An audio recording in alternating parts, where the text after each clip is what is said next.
In the year 317 of the Pars era, when the Lusitanian army invaded Marium, the ally of Kingdom Pars, Pars retaliated on this day by confronting Lusitanian kingdom with a powerful force, led by their king Andragoras III, and crushed them.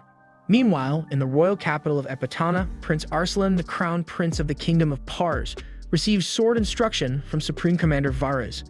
Arslan loses the combat, and Varus wants him to grow stronger because with such feeble actions, he won't become a good king. Prince Arslan is timid and needs to work very hard to become a powerful and deserving king of Pars. King Andragoras returns from his victory against the war with the Lusitanian. The people of the kingdom, along with Prince Arslan and Varus, are gathered to welcome the king and its army. Pars' army brings some Lusitanian prisoners. Among them is a kid who participated in the war. After greetings with the victorious army of Pars, Prince Arslan goes to talk with Lusitanian prisoners to learn more about their kingdom and their people, but Lusitanian prisoners deny being slaves and are furious with Pars. While this is going on, some Pars children plan to teach Lusitanian prisoner a lesson for opposing Pars on the battlefield. However, things don't go as planned, and a Lusitanian kid takes one of the kids hostages. The Lusitanian kid is approached by Prince Arslan, who has already arrived, and asks him to release the hostage kid. The young Lusitanian concurs, but he devises a scheme and overpowers Prince Arslan's guard to abduct the prince. In the meantime, guards from the kingdom learn of Prince Arslan's kidnapping and proceed to rescue him. The Lusitanian boy holding Prince Arslan captive manages to get away from the Pars guards. The Lusitanian child views Prince Arslan as a timid, spoiled, affluent boy despite the fact that he is the crown prince of the Pars kingdom.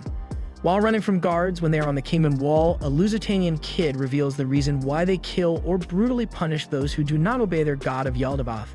Lusitanians believe that all are equal and treat everyone equally, but the people of Pars are cruel to their slaves and weak people. So, according to the god of Yaldabaoth, those who don't treat people equally have no right to live. The Lusitanian kid's words make Prince Arslan wonder about it. Cavalry Captain Dariun and his soldiers were already looking for Prince Arslan to approach them. Lusitanian kid finds no escape and grabs Prince Arslan to jump down the wall into the water.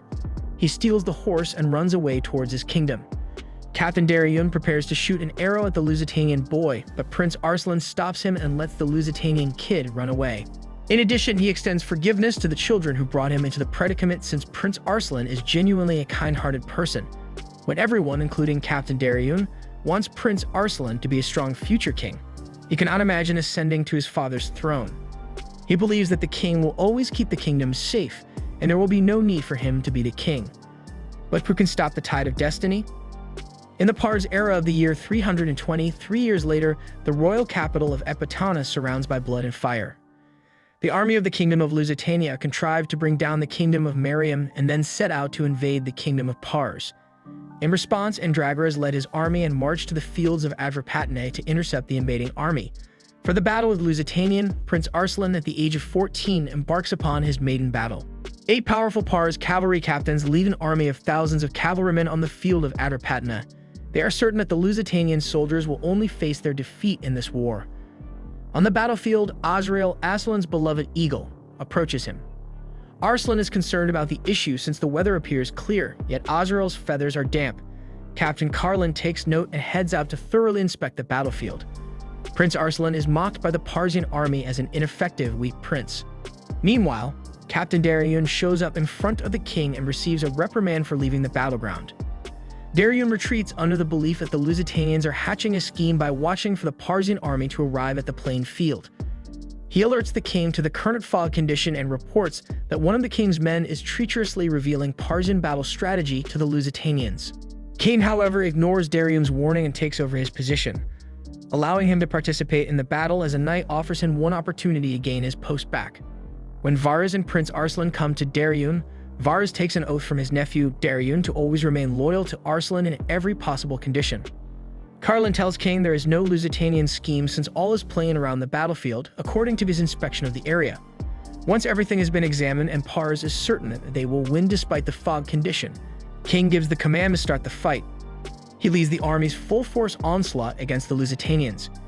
In an effort to prove himself, Prince Arslan embraces the battle by joining the front lines. In a spur moment to everyone's shock, many soldiers abruptly fell into a trench obscured by the fog. To the horror of the Parsian army, the trench was filled with oil, and the soldiers who fell in met their doom from a hail of burning arrows.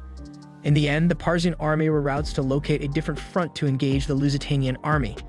After finding another route, they are assaulted by another hail of arrows from a neighboring tower. Arslan leaves the front lines after being horrified by the enormous quantity of bloodshed. Prince Arslan encounters a Lusitanian soldier while running but engages in combat with him in an effort to kill him. In the meantime, Dariun is searching for Prince Arslan. Arslan is injured and horrified when he hears the voice of Carlin.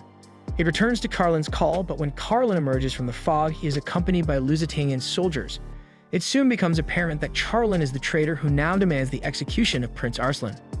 Arslan engages Carlin in a one-on-one fight, but because of his injury, Arslan loses. Just when Carlin is ready to kill Arslan, Dariun shows up. Carlin reveals to Dariun that he did all this to dethrone the great king Andragoras.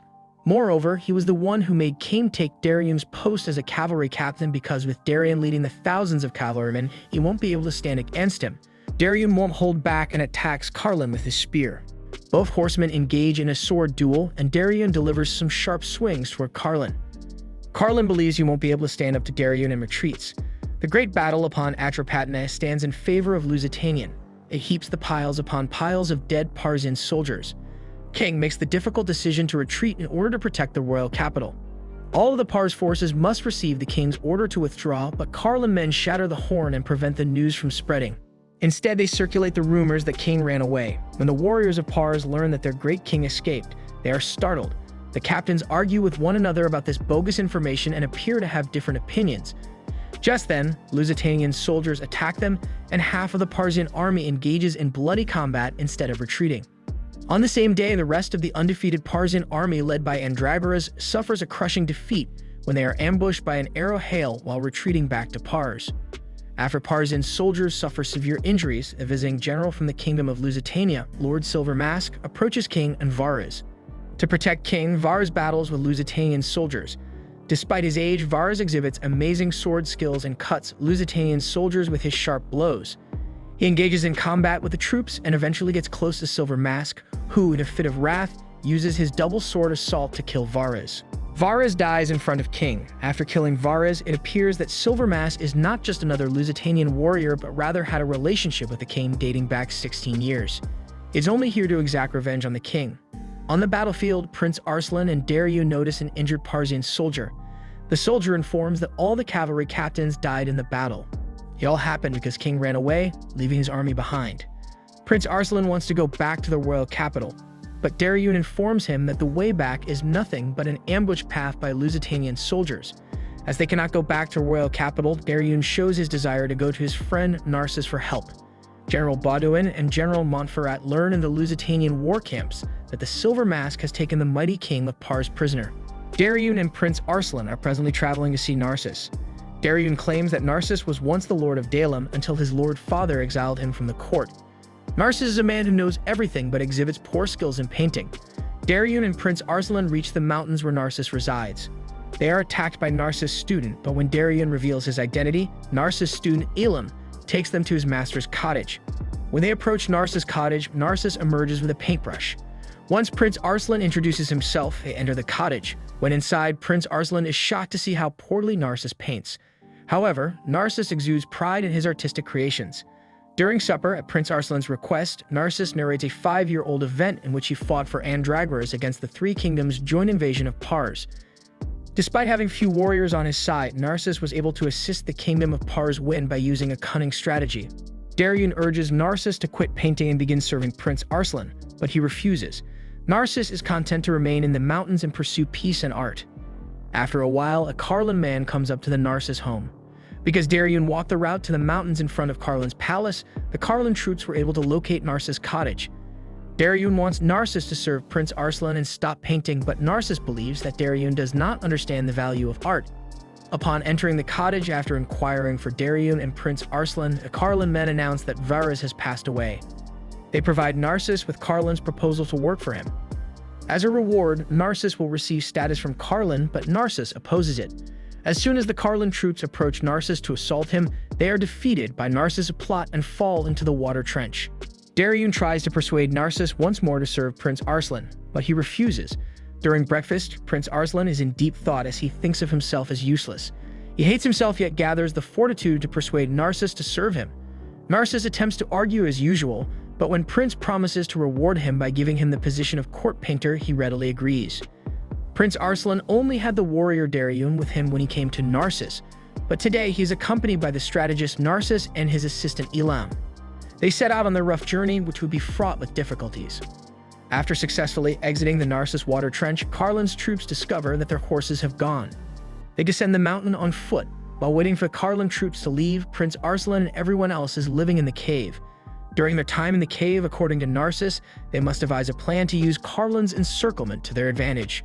And they can do this by forcing the opposition to concentrate its forces where Narcissus' squad wants to be. Narcissus tells Darius not to murder Carlin if he ever encounters him, since Carlin might be aware of something beyond belief. In the royal capital, cavalry captain Kishwar learns that the Parsian army has been defeated and that the Lusitanians are now making their way to Ecbatana's walls. As soon as the city heard the news, people started to fear that their powerful king had been defeated. Soon, Lusitanian army arrives with cavalry captain Shapur, chained and covered in blood. Bodin, the archpriest of the Yaldabaoth religion, says that by slicing Shapur's body into pieces, they will communicate the word of God. He claims that people who disobey their god suffer this destiny. When Captain Shapur refuses to serve Yaldabaoth until the very end, Bodin mercilessly starts beating him. To ensure he does not endure any further pain and that he passes away quietly, Captain Shapur ordered the Parsian troops to shoot him with their arrow. Parsian soldiers try to hail their arrows, but none of the arrows reaches the limit where Lusitanian soldiers are present. Out of nowhere, an arrow strikes Captain Shapur in the middle of the head, making Shapur reach his death. Upon seeing the boy's archery from the palace, the queen Tahamane summons him. The conflict between the Parsian and Lusitanian begins, and the Lusitanian advances on the city in an effort to enter in. The Lusitanians use all means at their disposal to attempt to climb the Ecbatana wall and open the city gate, but it is not a simple task. At the castle, the young man identifies himself as Give, a traveling musician. The queen praises him for his act and then dismisses him. Within the cave, Narcissus and Prince Arslan discuss the Lusitanian army's approach to taking the city. No one can open the city's gates from the outside because the gates are too sturdy.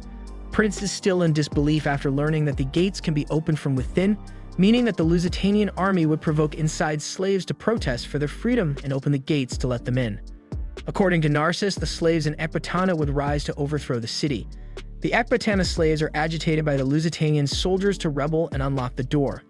Finally, their words reached the slaves' brains, and the flame of revolt soon began to ignite throughout the city. Give was approached by Huzrab, the Grand Vizier, who requests his assistance in fighting the Lusitanian army, and Give agrees to do so. The Grand Vizier requests that Give use a secret route to accompany the Lady Queen to a secure location outside the castle. At night, Give leads Queen along a covert route. Narcissus informs Darius that they just need to defeat Carlin and not the entire Lusitanian army. It's all about strategy and not just having enough power to win. Narcissus claims that Carlin won't stand without killing Prince Arslan, which is when they will take him down. Elam tells Narcissus that the Carlin soldiers are still looking for them haphazardly and have not yet left. While they are moving through the subterrane, Give is aware that the woman he is traveling with is not the queen. Give refuses to take the woman in line any farther, prompting her to hit him and run. She encounters Silver Mask, Carlin, and other Lusitanian troops who had infiltrated the city in quest of the queen. After discovering that the woman is not the queen, the Silver Mask kills her. Give arrives there just then, and they start fighting. In order to continue searching for Queen and avoid wasting time, Silver Mask retreats from the situation. Lusitanian soldiers are fighting outside the city wall and attempting to enter the city. Slaves ignite a fire across the city, and it even reaches the castle. Captain Sam witnesses the fire in the castle and rushes towards it, but inside the castle, he comes across Carlin. Sam tries to assassinate Carlin since he believes him to be a traitor, but Lusitanian soldiers knock him down. Slaves in the city outweigh the soldiers and royals and take control of the city gate. The Lusitanian army invades the city and wreaks devastation on the warriors of the Parsians. Ecbatana's royal capital is quickly destroyed. Andragoras is still unknown, and Pars is plugged into the darkness of chaos. Innocentus, king of Lusitania, arrives at the city after capturing control of Ecbatana's royal capital. He ascends to the throne and takes over as the new ruler of Pars. Innocentus is presented to Queen Tahamane after her arrest by the Silver Man. Innocentus takes a glance at Tahamane and instantly falls in love with her beauty, deciding to wed her. Everyone opposes his choice, even his royal brother Giscard, the supreme commander of the royal army, but he denies changing the decision. Soldiers from Lusitania wander the city, stealing everything they want against the owner's consent. Among the Lusitanian troops is a young boy searching for the Lusitanian slaves. He is the same boy taken to Ecbatana 3 years ago as a prisoner. Carlin departs the city with his warriors in quest of Prince Arslan. As Carlin and his forces are leaving, a Lusitanian soldier approaches a young woman and attempts to harass her, but the same Lusitanian boy can't stand it and runs to help her. He saw the girl murder the soldier who had been harassing her. The Lusitanian boy engages in combat with her to reveal her true identity. During the fight, the girl's wig comes out and appears to be Elam. Elam has infiltrated the city while posing as a woman in order to collect information for Prince Arslan. While the struggle is going on, a few slaves surround the Lusitanian boy and accuse him of not releasing them as promised after unlocking the gate. The Lusitanians missile the slaves and did little to help them. While this is going on, Elam seizes the chance and escapes. He reaches back to the cave and informs Prince Arslan that Carlin has left to catch him. Prince Arslan sets off on a trip with his supporters to take Carlin down. Giv has taken advantage of the conflict in Pars and stole some money to carry on his journey as the traveling musician. On his way, he witnesses a beautiful lady being captured by Lusitanian soldiers. Giv approaches them, and the lady seizes the chance to kill the soldiers. Giv approaches the lady, and she introduces herself as Farangus, the priestess of the Temple of Mithra. She informs Giv that she is looking for Prince Arslan. Meanwhile, Carlin is burning Pars nearby villages in search of Prince Arslan. In pursuit of Prince Arslan, Farangus is on the way while Giv accompanies her in her journey. On Giv's demand, Farangus reveals that she is seeking Prince Arslan because the Temple of Mithra was the donation made in Prince Arslan's name upon his birth. It was last High Kahina's wish that whenever Prince Arslan fell in danger, someone with high talent must go to aid him. Carlin continues with his troops to kill Prince Arslan, but luckily, he falls for Narcissus' trick. Carlin's troops get trapped in an unfavorable location where Prince Arslan and his allies attack them. Farangus and Giv, by following Carlin's troops, also reach there and help Prince Arslan in his fight. Carlin's troops face defeat after losing their morale in the combat. Carlin comes across Dariun in the lust of killing Prince Arslan. During the battle with Dariun, Carlin accidentally falls on his dagger. Dagger digs in Carlin's heart and leads him towards his last breaths. Before dying, Carlin reveals the king is alive, much to Dariun and Prince Arslan's relief. Farangus then officially introduces herself to Prince Arslan. As Farangus is a priestess, Prince wants Farangus to mourn for the dead warriors. In the Lusitanian prison, the Silver Mask reveals his name to Andragoras as Hermes and her father as Osros. Osros was the previous king and the brother of Andragoras. Hermes believes he is the true king of Pars and is enraged over Andragoras because he killed his father 16 years ago. Dariun and Narcissus infiltrate the capital in search of information on Andragoras and the queen. Dariun comes across the Silver Mask and gets involved in a fierce battle with him.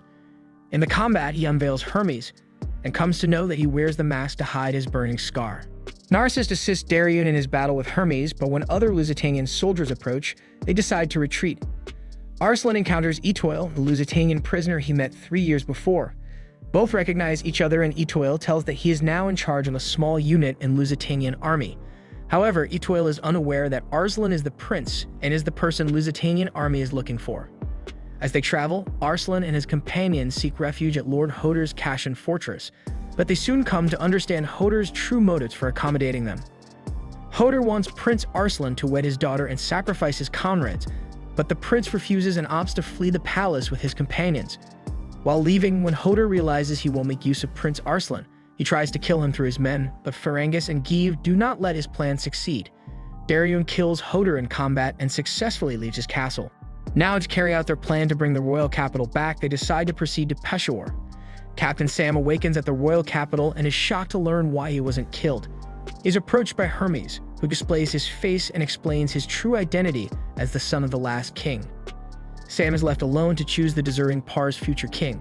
While traveling to the fortress in Peshawar, Arslan's group is forced to break up as they are chased by forces commanded by Zande, Carlin's son, who is seeking revenge for his father. While fighting with Zande, Dariun and Farangus are astounded by the enormous strength displayed by Zande. When Zande gets unhorsed during the battle, Dariun purposefully chooses not to murder him and instead opts to flee with Farangus. Elsewhere, Prince Arslan, Giv, and Elam have to face Zande's soldiers. While escaping from them, Elam falls from his horse and Prince Arslan, despite being royalty, decides to help his friend.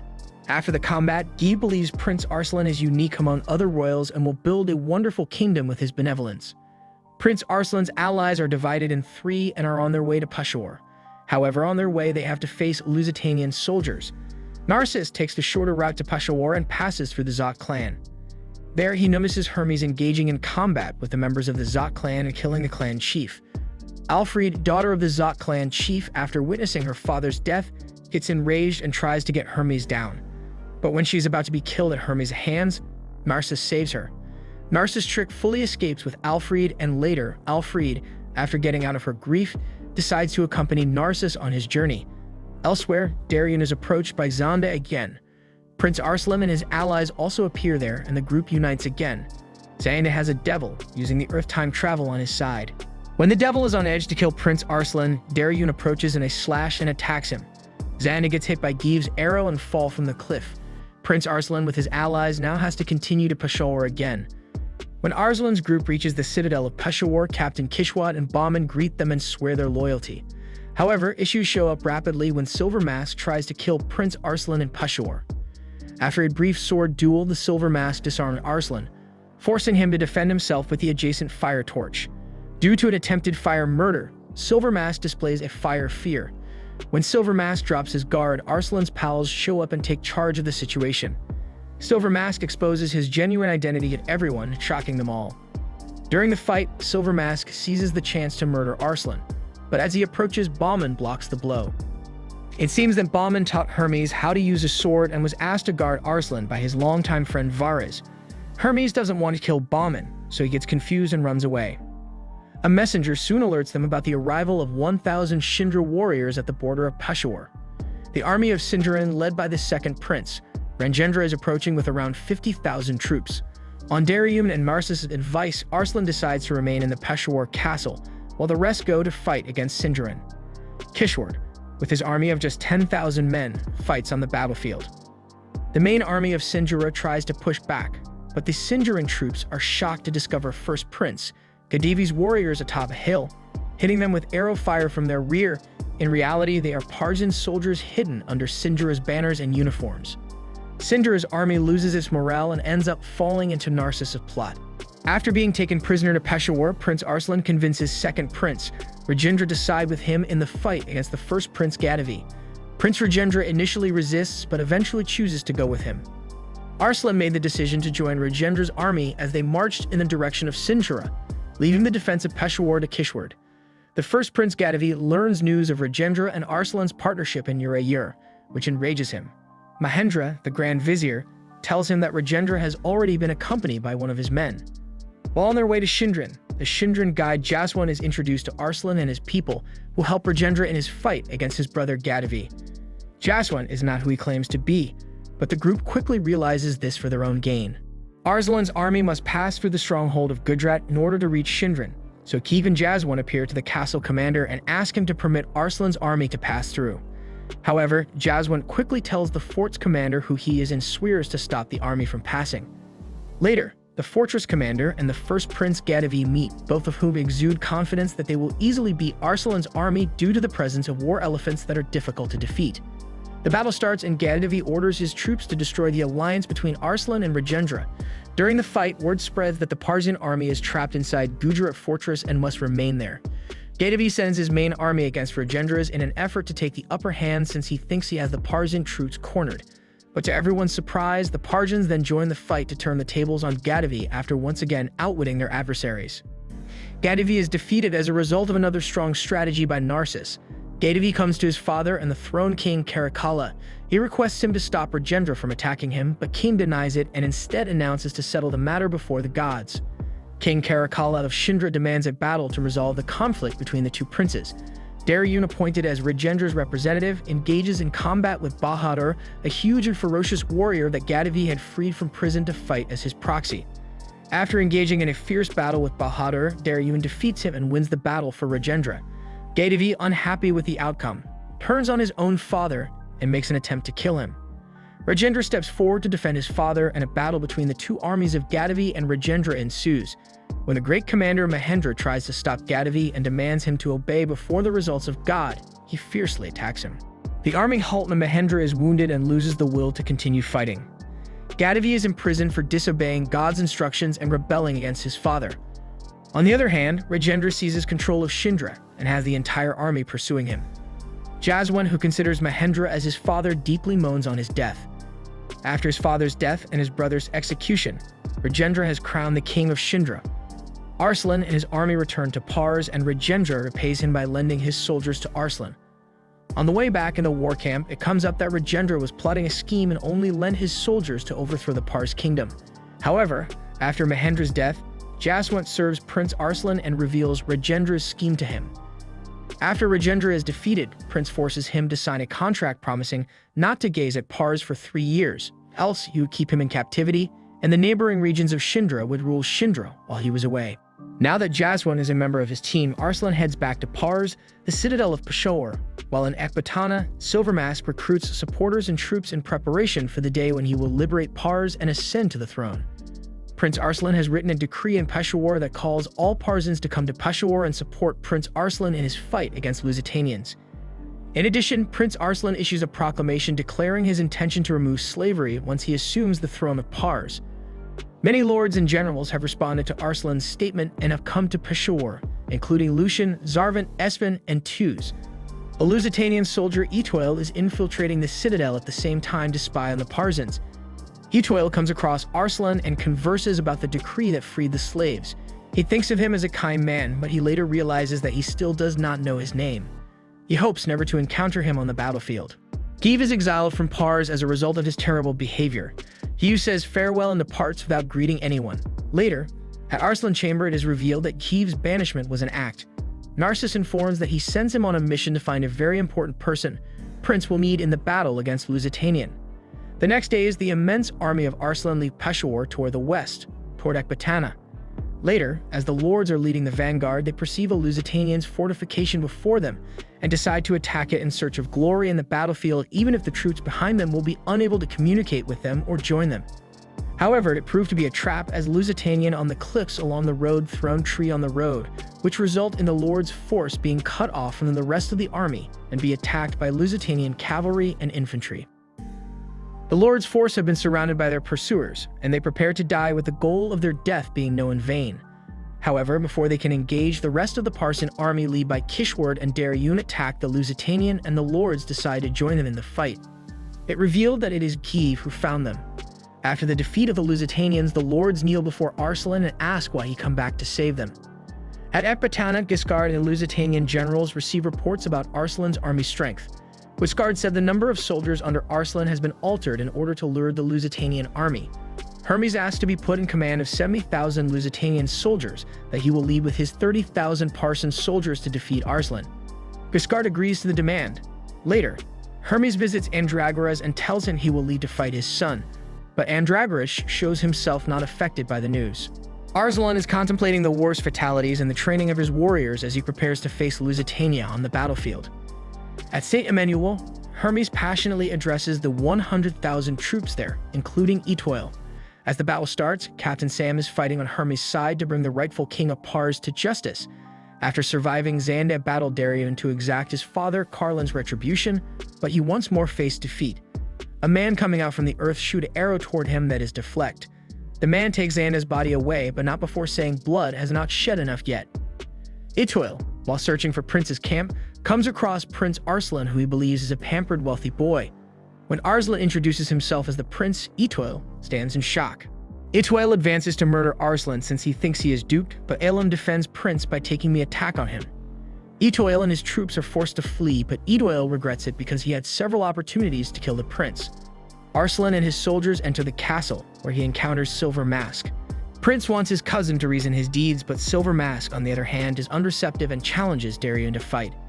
Daryun has serious injuries as a consequence of the duel, and Silver Mask vanishes due to the Black Earth magic.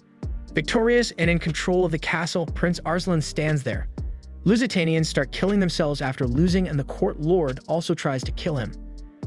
Prince tries to stop him, but the court lord stammers to death in Prince's hands during the struggle. Etoile steps in and expresses anger with Prince as she thinks he killed Barcation. He fights Prince, losing his helmet in the process. It becomes clear that Etoile is a young woman and is furious at the death of her lord. Meanwhile, Farangus shows up and imprisons her. The Parsan army captures the keep of St. Emmanuel, and at Arslan's request, they take the Lusitanian survivors with them as they advance towards Ekbatana, including Etoile, who begins to behave more politely towards Prince. As a result of his return to the city, Silver Mask teams up treacherously with the Prince of Lusitania, Giscard. Prince Arslan is on his final march to Ecbatana to maintain his grasp on the Pars kingdom. After a long period of time in the year 321, Prince Arslan, at the age of 15, is not timid anymore. Instead is a strong boy who has the dream to be the king of Pars and make it a better place. The end. If you enjoyed this video, be sure to subscribe and hit the notification bell for more amazing recaps.